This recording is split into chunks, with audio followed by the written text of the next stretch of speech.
Good morning, folks. Welcome back. Happy Friday. We made it to the end of the week, and it seems like the folks up in DC that watch the economy from above are somewhat happy with the weird labor report that we got this morning. And I'll start today off by giving us a little bit of a summary of what labor has done over the course of the last year and a half, more or less. Because if you're someone who pays attention to the markets, pays attention to the economy, you've certainly been probably biting your nails about a recession from even early 2022, especially if you're in the markets, right? Because you get to see what the economy is pointing out looking forward in the stock market. The stock market is a future-looking pricing mechanism. It looks at the near-term future and what's going to happen in the economy in the near term, generally 3 months, 6 months out.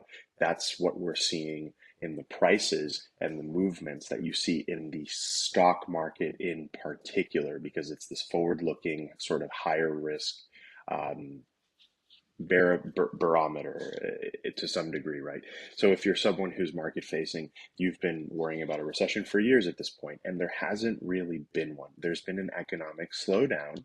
We've gone down from the aggressive growth rates that we saw over the last decade, on and off, of 4% growth, GDP growth in a year. And then throughout the course of last year and this year, we've seen it slow down even to levels of 2%. But the whole time, there hasn't really been a real recession. The economy has grown.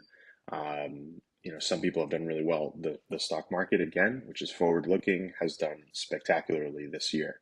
And a lot of the businesses, pointed towards some resilience through 2022 and 2023, even as interest rates went up and kind of the overall economic picture was starting to sour a little bit, at least showing that things are slowing down.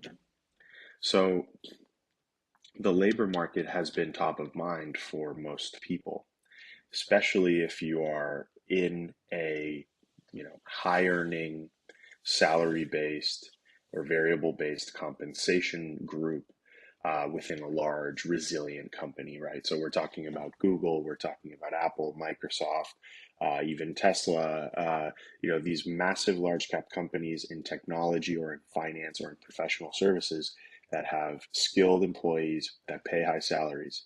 If you recall, Facebook, right, was one of the first mega tech companies to announce large scale layoffs. And this was last year, late last year. Same with some of the other larger tech companies. But what's important to see when you see those things aligning, right, when expectations are changing, when we're seeing some economic shifts, when we're seeing some really challenging scenarios up ahead, it's always important to watch what some of the best companies in the market that you're analyzing are doing. And I said this all through COVID with Apple, right? Even with regards to COVID rules, it was like I'm sort of just benchmarking reality against what the Apple executive team is deciding regarding their stores and whatnot. So they were an early indicator. The fact that Facebook, right, was so aggressively cutting staff so early on told me two things. One, this is what a aggressive, prudent, intelligent, informed management group does in the face of an existential crisis, right? Meta had dumped a ton of money into a project that didn't really pan out, and now they needed to defend, the ground they have gained and pivot in a way that propels them towards the growth that they've achieved over the last decade. So they fired a bunch of people. Look how Meta has done this year, because they took an early move. They positioned themselves from a position of strength, right? They weren't on their last leg. They still had a ton of cash, a ton of great staff, great products, tons of customers. And so even when, their death wasn't in the next 5 seconds, they decided to make some really aggressive moves, and it paid off, and shareholders recognized that this year. And so, yeah, I wanted to point towards look at what some of the bigger players are doing before even the times get rough, especially if it doesn't make sense, or especially if it's not what the rest of the market is doing. And let's look at that trend across time. So a lot of these big bad companies made these aggressive layoffs late last year, earlier this year. They're in stronger positions, but that's where the news was focusing on informing the public. regarding layoffs and job cuts and changes and whatnot. But that's at the very high end. That's almost top 1%, right? Probably top 5% of the economy can be included in that labor cycle. Now we're seeing, right, just in this last few months and the labor report today, we saw almost 50,000 jobs lost in through the Hollywood strike, through the Writers Guild strike in Hollywood, and through trucking and transportation, largely because of the bankruptcy of Yellow Trucking, right, a large trucking company. There's other factors, of course, right, but in general, the economy's remained almost at full employment throughout this recession fear era. This report was one of the few labor reports in this entire time frame that we've been discussing that has shown some weakness, right? It's mixed. It's a mixed report. The weakness, we know it comes a lot from that trucking dynamic, that Hollywood strike dynamic. But let's take a peek at the live reel that Bloomberg has going on here. They do a good job of they do a good job of tracking the social commentary, which is really helpful. But I'm going to be a little bit frustrated if we can't get it going, guys. I'm sorry. Let's do window capture. Dun, dun, dun, dun. No. Oh, there we go. Boom. Beautiful. We did it, everybody. This is live TV, you know what I mean?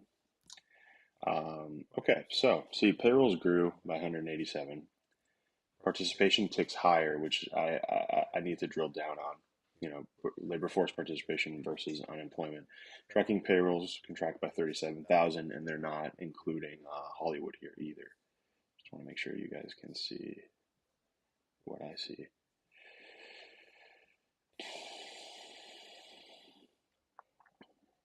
So payrolls came in.